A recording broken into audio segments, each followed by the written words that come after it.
여러분, 우리가 주의 일을 또 교회를 감당하다 보면 참 황당한 일도 있고 참 힘 빠지게 하는 일도 있고 지칠 때도 있습니다. 오늘 우리가 읽은 이 말씀이 지친 성도들에게 주시는 말씀이라 이렇게 말할 수 있습니다. 엘리야가 앞서 갈멜산에서 바알과 아세라 선지자 도합 850명과 대결을 해서 이겼잖아요. 그래서 그들을 한 칼에 죽여버립니다. 그랬더니 아합의 왕의 부인 이세벨이 하루길 쫓아가 내가 너를 죽여버리겠다라고 보복 위협합니다. 거기에 마음이 움츠러든 엘리야가 로뎀나무로 피신해서 지금 쓰러져 있는데 하나님 그를 회복시키신다는 내용이 오늘 우리가 읽은 본문의 내용입니다.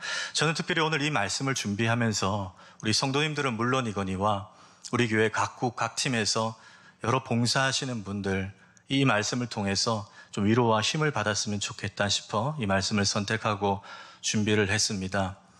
찬양대, 또 찬양팀, 방송, 안내, 예배, 주차, 차량, 제가 열가지 못하는 정말 디테일한 부분에서 귀하게 섬기는 분들 얼마나 많은지 모릅니다. 정말 수고가 많으십니다. 그런데 덧붙여서 지난 5월 15일 스승의 날을 지나면서 우리 교회 학교 교사들을 우리가 조금 그들의 노고를 잊지 않았으면 좋겠다 싶습니다. 자기 자녀들 거의 없습니다. 거의 다른 집 자녀들 그렇게 일찍 나와서 귀하게 양육하고 있습니다. 때로는 지칠 때 있습니다. 오늘 엘리야처럼 지칠 때 있고요.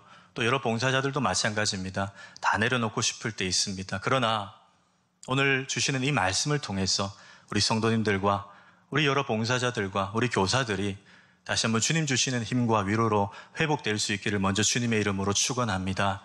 하나님 오늘 말씀 가운데 세 가지로 엘리야를 일으켜 주시는데요. 먼저는 떡과 물과 쉼을 통해서 다시 일어서게 하셨다라는 점입니다.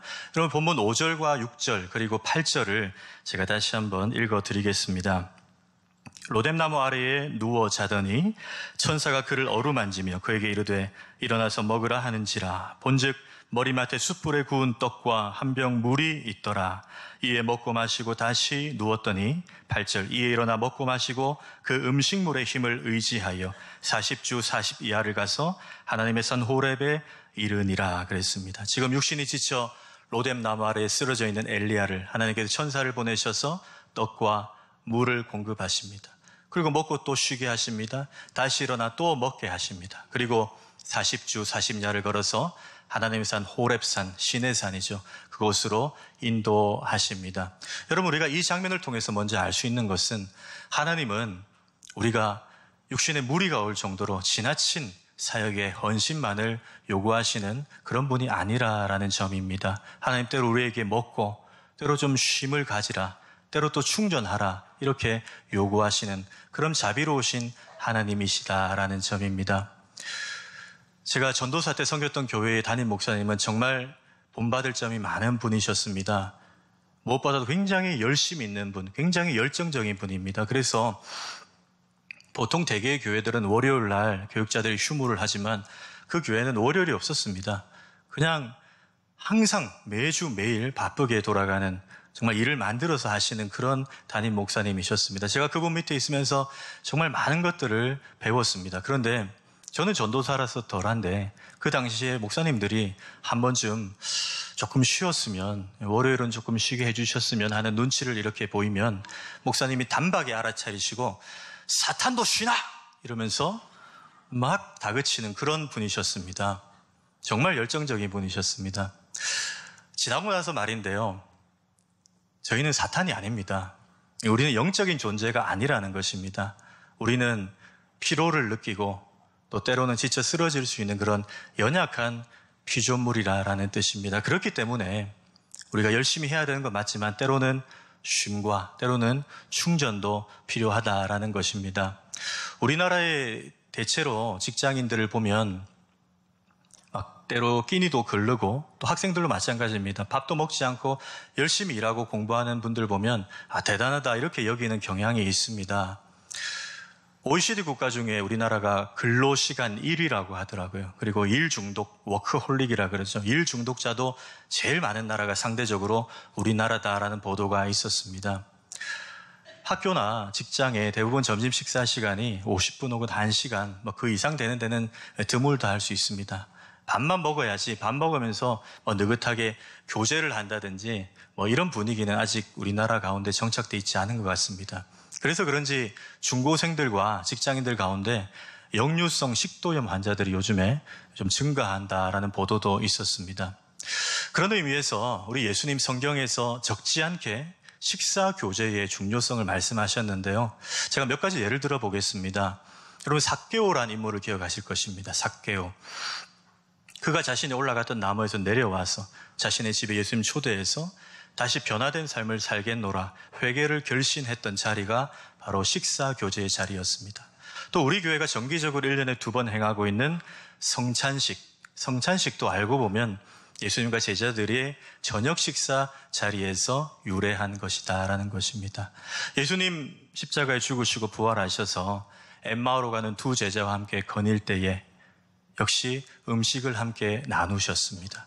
그리고 예수님 십자가에 돌아가신 후에 예수님의 부활을 믿지 못했던 제자들이 낙심해서 갈릴리 어부 본업으로 돌아가서 일하고 있을 때에 그때 예수님 갈릴리 해변에 나타나셔서 잡은 것들을 갖고 오라 하시면서 아침 식사 조반을 만들어 주셨습니다. 여러분, 그 장면을 기억하시죠? 그때 예수님을 3번 부인했던 베드로가 다시 예수님이 내가 너를 사랑하느냐 3번 재차 물으셨을 때 내가 주님을 사랑하는지 주님이 아십니다라고 3번 고백하면서 틀어졌던 예수님과의 관계가 온전히 회복되는 역사가 그 식사 교제의 자리에서 일어났습니다. 여러분, 우리가 성경 통해서 식사 교제가 이만큼 중요하다라는 점을 다시 한번 확인할 수가 있습니다.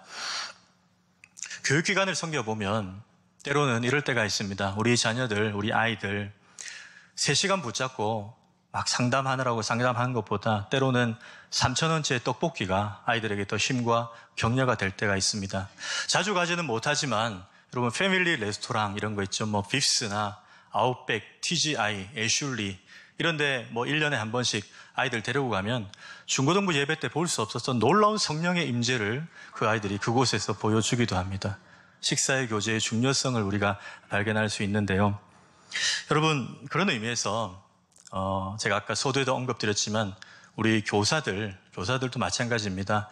너무 아이들에게만 밥을 사주시지 마시고 2부 예배 참석하는 교사들 잘 들으십시오. 우리 교사 선생님들이 좀 자주 모이셔서 식탁의 교제를 가지시길 축복합니다. 제가 이런 말씀 드리면 부장 집사님, 부장 권사님들이 좀 부담을 가지실 수 있는데요.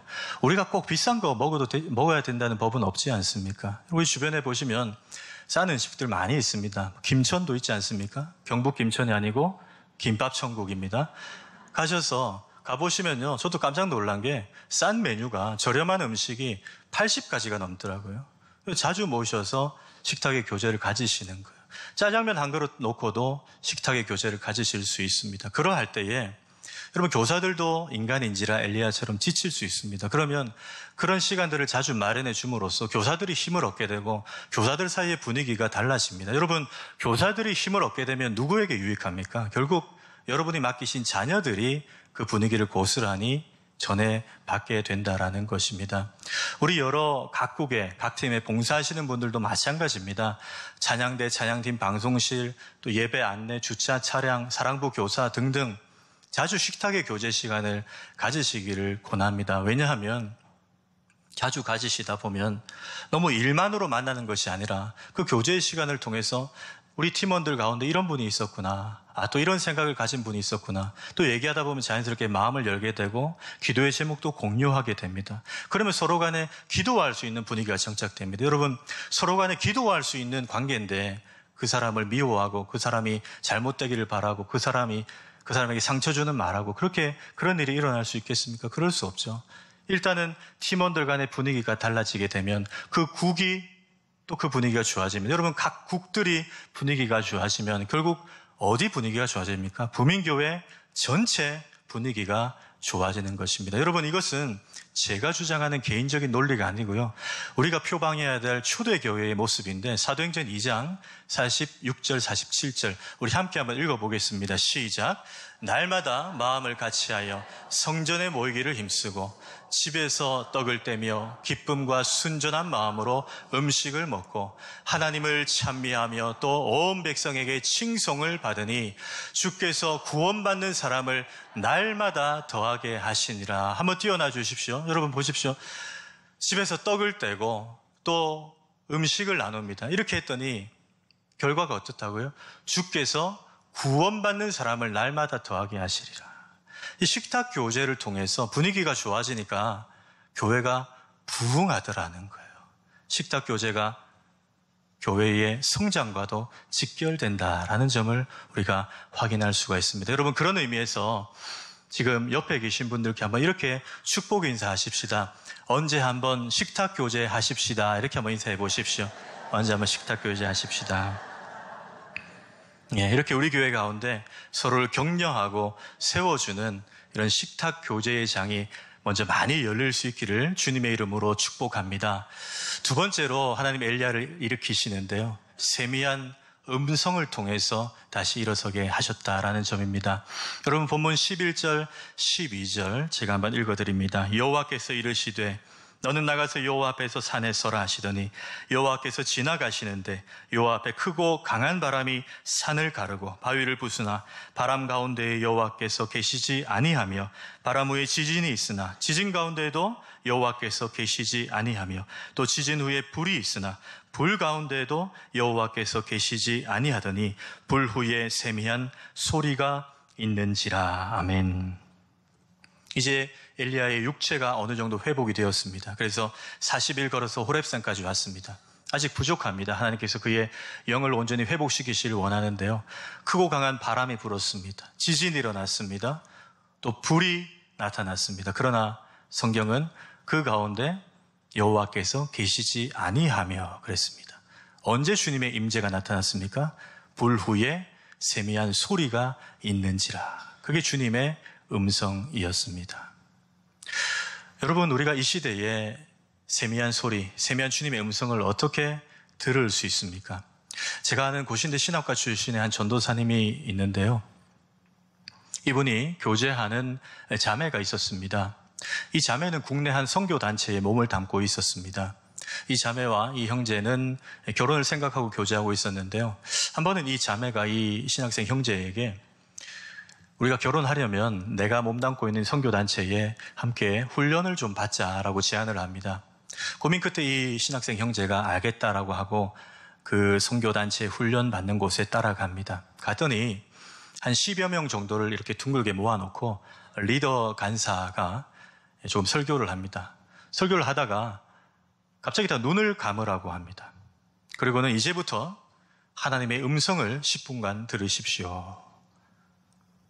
모두 눈을 감고 하나님의 음성을 듣는지 그러고 있습니다.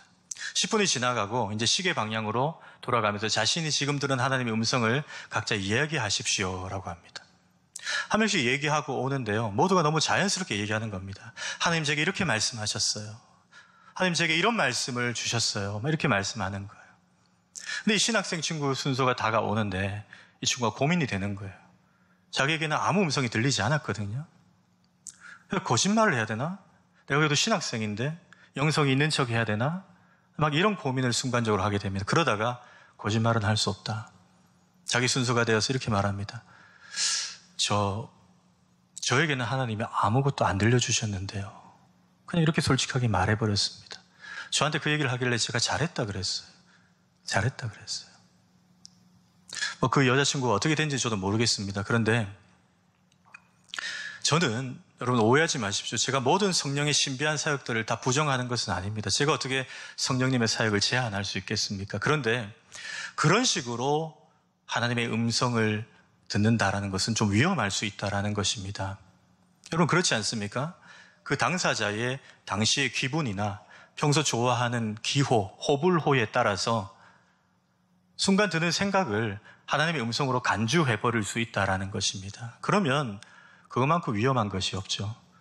우리가 그런 모습들을 분별할 필요가 있습니다. 그런 의미에서 저는 이 시대에 살아가는 신약의 성도들이 어떻게 하나님의 음성을 들을 수 있는가, 저는 두 가지로 축약해서 말씀드리고 싶은데, 먼저 하나는 주일 강단을 통해서 선포되는 하나님의 말씀이 하나님의 음성인 줄 믿으시기를 축복합니다. 여러분, 제 이야기가 아니고 데살로니가 교회 성도들의 모습입니다. 데살로니가 교회 성도들을 바울이 칭찬했는데요. 바울이 설교할 때에 사람의 말이 아니라 하나님의 말씀으로 받았다 그랬습니다. 그랬더니 그 말씀이 믿는 자 가운데 역사하느니라 그랬습니다.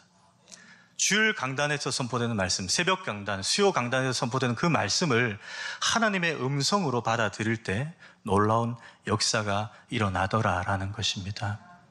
저는 또 한 가지 방법으로 찬양을 꼽고 싶습니다. 찬양 가운데 주의 나라가 임한다 그랬습니다. 찬양입니다. 여러분, 우리도 너무 힘들 때 있죠. 특별히 주의 교회를 위해 봉사할 때 헌신하시다가 정말 말 한마디에 상처받은 적이 있고, 정말 다 내려놓고 싶을 때 있고, 심지어 교회를 떠나야 되나 이런 마음까지 들 때가 있지 않습니까? 그냥 그럴 때 여러분, 찬양을 통해서 주님의 음성을 들으시기를 축복합니다. 박 목사야, 박 장로야, 박 권사야, 박 집사야, 괜찮아. 실수해도 괜찮고 넘어져도 괜찮아. 네가 잘해서가 아니라 너의 존재 자체가 여전히 너는 내 아들이잖아. 너는 내 사랑하는 내 자녀잖아. 괜찮아. 다시 일어서렴. 그 음성을 여러분 찬양 가운데 들을 수가 있는 것입니다. 여러분 본문 13절에 하나님 엘리야에게 엘리야야 네가 어찌하여 여기 있느냐. 여러분 이게 책망조의 말씀이 아니죠. 책망하시는 게 아닙니다. 하나님의 심정을 담고 엘리야야 내가 너를 불렀고 내가 너를 계획했고 내가 너에게 이 사명을 맡겼는데 네가 그 이세벨 그 여자 한마디에 네가 그렇게 주눅들어 앉아있니? 힘을 내라. 너는 실수하고 넌 넘어져도 너는 실패했다 생각할지라도 너를 향한 나의 계획은 아직 끝나지 않았어. 그거 지금 말씀하시는 거잖아요. 여러분 그래서 우리가 봉사할 때에 늘 하나님의 말씀과 또 찬양 가운데 주님의 음성을 듣고 그 음성 가운데 은혜를 먼저 받으셔야 됩니다. 사도 바울이 교회 봉사의 원리를 에베소 4장 12절에서 이렇게 말씀하셨습니다. 이는 성도를 온전하게 하여 봉사의 일을 하게 하며. 여러분 순서가요.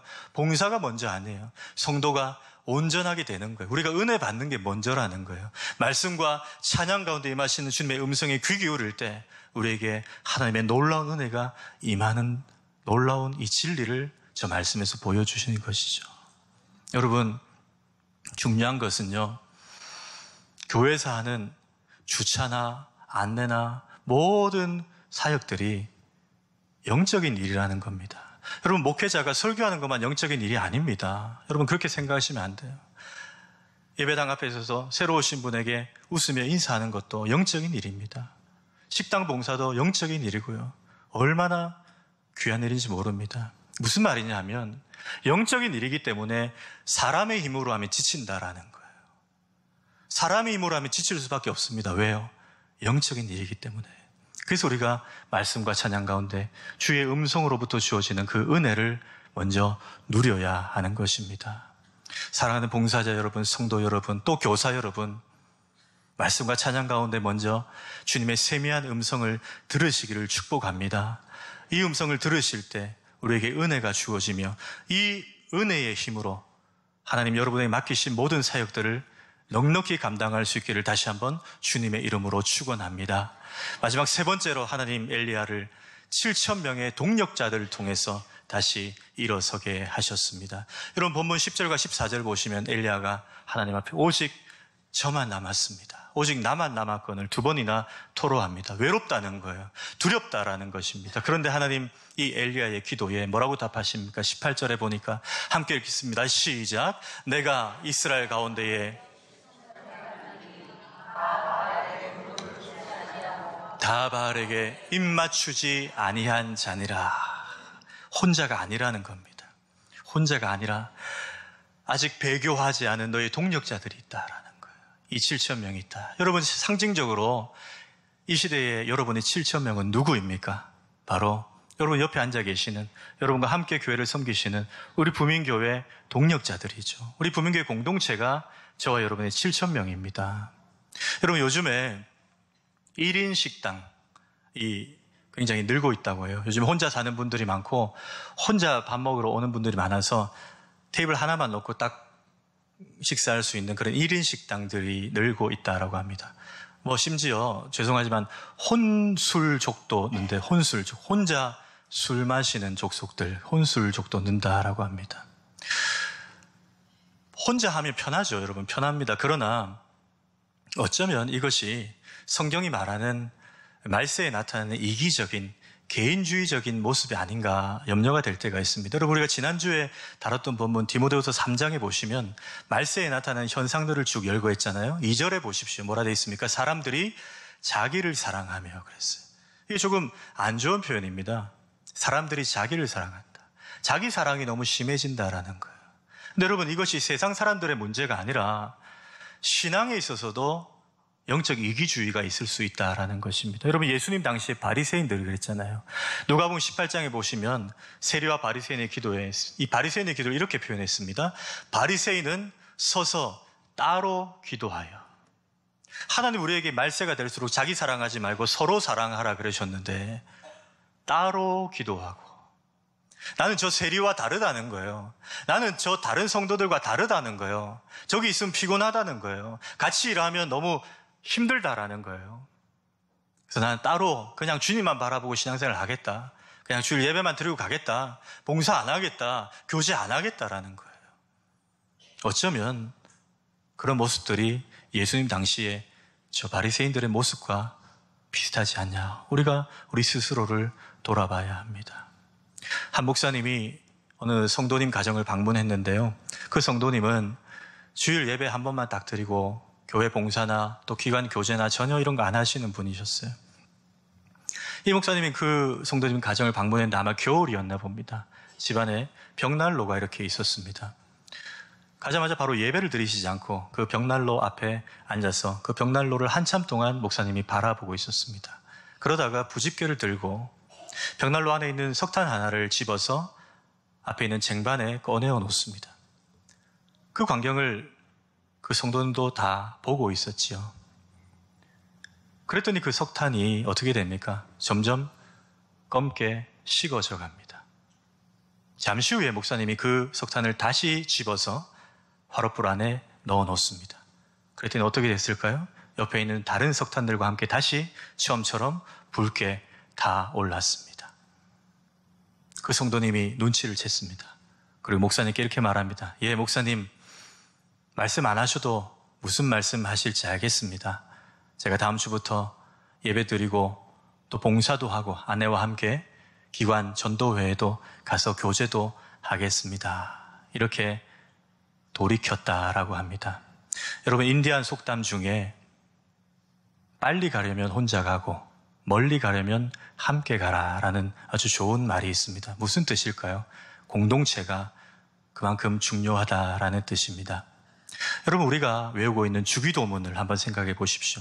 우리가 다 읽을 필요는 없지만 저기 우리라는 표현이 있습니다. 왜 예수님은 우리에게 기도를 가르치실 때 나의 아버지, 나에게 일용할 양식을 주시고 나의 죄를 이렇게 안 가르치시고 우리라고 가르쳐 주셨을까요? 여러 가지 의미가 있겠지만 저는 그 하나의 의미가 기독교의 생명은 공동체성에 있기 때문이다. 이렇게 볼 수 있다라고 봅니다. 6번이나 무려 나가 아니라 우리가 함께하는 것이 중요하다라는 이야기입니다. 여러분, 아프리카에 밀림에 사는 많은 동물들 중에 가장 강한 동물이 뭐일 것 같습니까? 보통 사자나 맹수들을 꼽을 수 있겠죠. 그런데 여러분, 개미인 걸 아십니까? 개미입니다.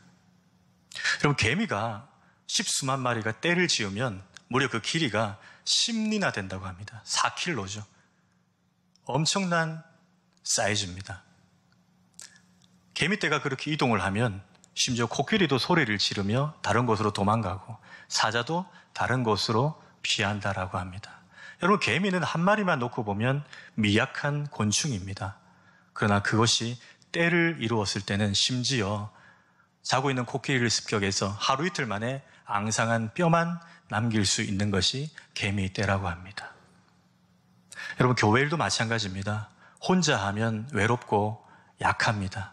그러나 여러분 이렇게 옆에 함께 있는 동력자들과 함께 일할 때에 그 속에서 하나님 놀라운 역사를 우리 가운데 보여주실 줄 믿으시길 축복합니다. 그래서 여러분 옆에 계신 분들이 얼마나 귀한지 몰라요. 여러분 이곳에 여러분 혼자 예배 드리고 있다 생각해 보십시오. 얼마나 외롭고 쓸쓸합니까?